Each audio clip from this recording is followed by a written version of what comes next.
the function of a Zen teacher is to put his students in all kinds of situations where in the normal course of social relations they would get stuck. By asking nonsensical questions, by making absurd remarks, by all ways of unhinging things, and above all, keeping them stirred up with impossible demands. To hear the sound of one hand, to, without moving, stop a ship sailing out on the water, or to stop the sound of a train whistle in the distance. Magic. To touch the ceiling without getting up from one's chair. To take the 4 divisions of Tokyo out of your sleeve. To take Mount Fuji out of a pillbox. All these impossible questions are asked. And in the ordinary way of interpreting these questions, we think, well, now, gee, how could we do that? See, that's a very difficult question that's been asked. And you have to think, what would I do to do that? Because we are caught up in a certain way of discourse, which the language game that we play, and the social games, the production games, and the survival games that we play are good games. But we take them so seriously that we think that that is the only important thing. And this is to unstick us from that notion and realize that it would be just as good a game to drop dead now as to go on living. Is a lightning flash bad because it lives for a second as compared with the sun that goes on for billions of years?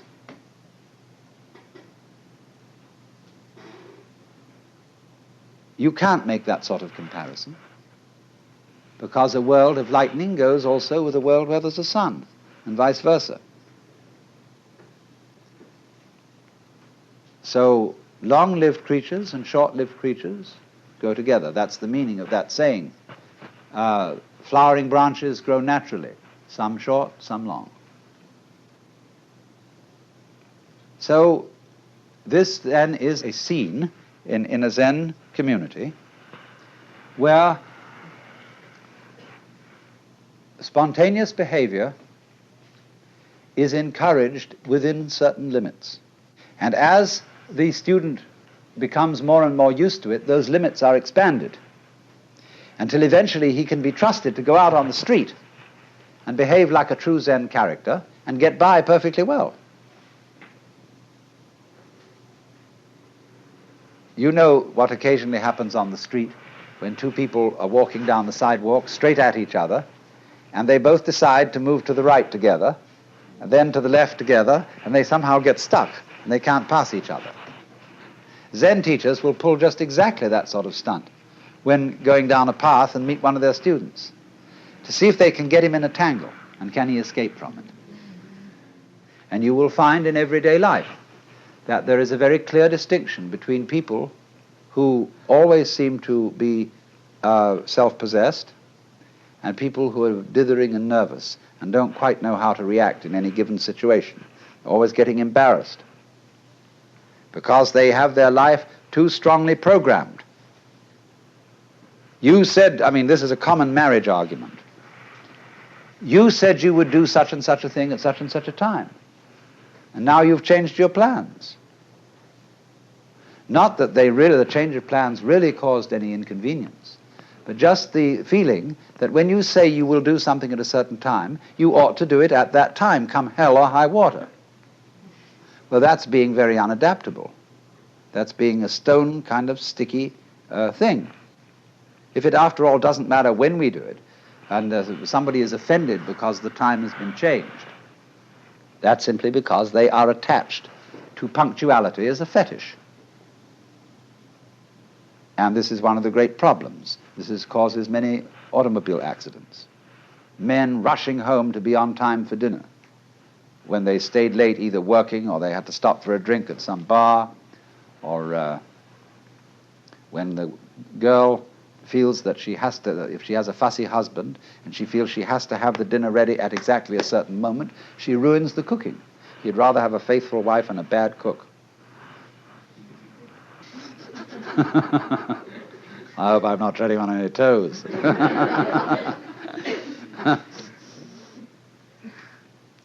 So, you see, we spend an awful lot of energy trying to make our lives fit images of what life is or should be, which they could never possibly fit.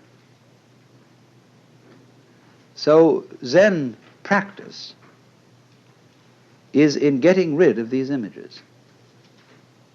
But it's so explosive socially to do that, and it so worries people. They get vertigo, they get dizzy, they don't know which end is up. And this happens, you know, if you've ever been in one of those blab sessions, where they call them tea groups, I think, or something like that, where the people gather together without any clear idea of what this gathering's about. They know it's somehow self-exploration, but just how do you begin on that?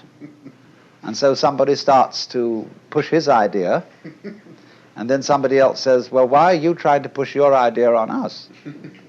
And then they all get into an argument about the argument. And the most amazing confusions come about, but sometimes they all see what idiots they're being, and then they learn to live together in a really open and spontaneous way. There was a very interesting dinner party once where a Zen master was present, and there was a geisha girl who served so beautifully and had such style that he suspected she must have some Zen training. And after a while, when she paused to fill his sake cup, he bowed to her and said, I'd like to give you a present. And she said, I would be most honored. And he took the iron chopsticks that are used for the hibachi, the charcoal brazier, moving the charcoal around. He picked up a piece of red-hot charcoal and gave it to her. Well, she had very long sleeves on her kimono. She whirled the sleeves round her hands and took the hot charcoal, withdrew to the kitchen, dumped it, and changed her kimono because it was burnt through.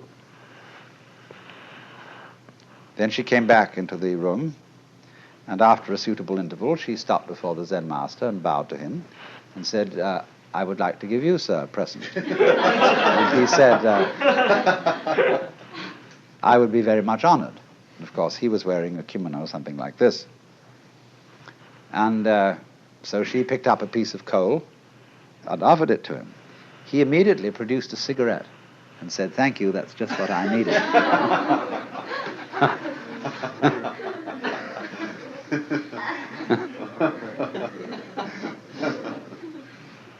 Now, you know, in the same way that we have this in our culture, certain people who are comedians, who know how to make jokes and gags in a completely unprepared situation, face them with anything, and they somehow come through.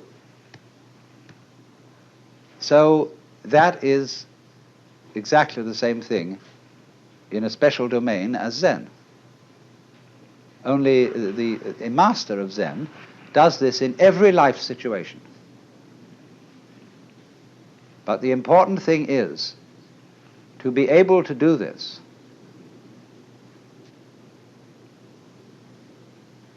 This is the secret. You must remember, you can't make a mistake. Now, that's a very difficult thing to do, because from childhood up, we have had to conform to a certain social game. And if you're going to conform to this game, you can make mistakes or not make mistakes. And so this thing has gone into us all the time. You must do the right thing. There's certain conduct appropriate here, there's certain conduct appropriate there. And that sticks in us and gives us a double self all our lives long, because we never grow up. Do you realize that the whole of life plays a game? which is a childhood game. There are three kinds of people: top people, middle people, and bottom people. And there can't be any middle people unless there are bottom people and top people. There can't be any top people unless there are middle and bottom people. And so it goes. And everybody's trying to be in a top set. Well, if they're going to be there, there's got to be someone in a bottom set. And the people who do the right thing and the people who do the wrong thing. Here in Sausalito, we have this very, very plainly. There are the right people, the nice people who live up on the hill.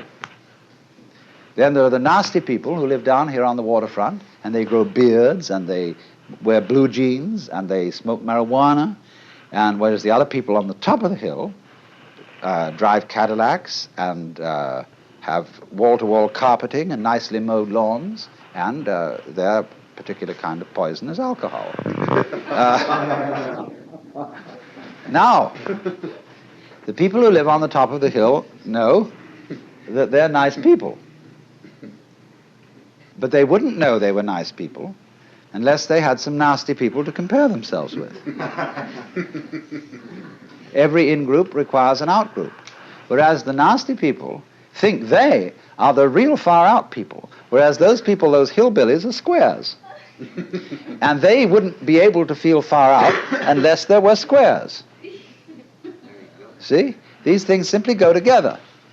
But when that is not seen, we play the games of getting on top of things all the time, and so we're in a constant state of competition as to, if it's not I'm stronger than you, it's I'm wiser than you, I'm more loving than you, I'm more tolerant than you, I'm more sophisticated than you. It doesn't matter what it is, but this constant competition is going on.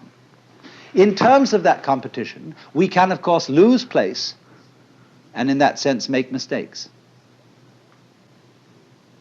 But what a Zen student is a person who is not involved in the status game. That's the real meaning of a monk. He is not keeping up with the Joneses, and to be a master, he must get to the point where he's not trying to be a master.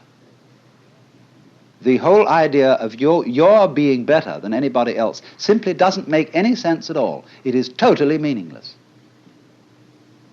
Because you see everybody manifesting the marvel of the universe in the same way as the stars do, and the water and the winds and the animals. And you see them all as being in their right places and not being able really to make mistakes, although they may think they're making mistakes or not making mistakes and playing all these competitive games. But that's their game.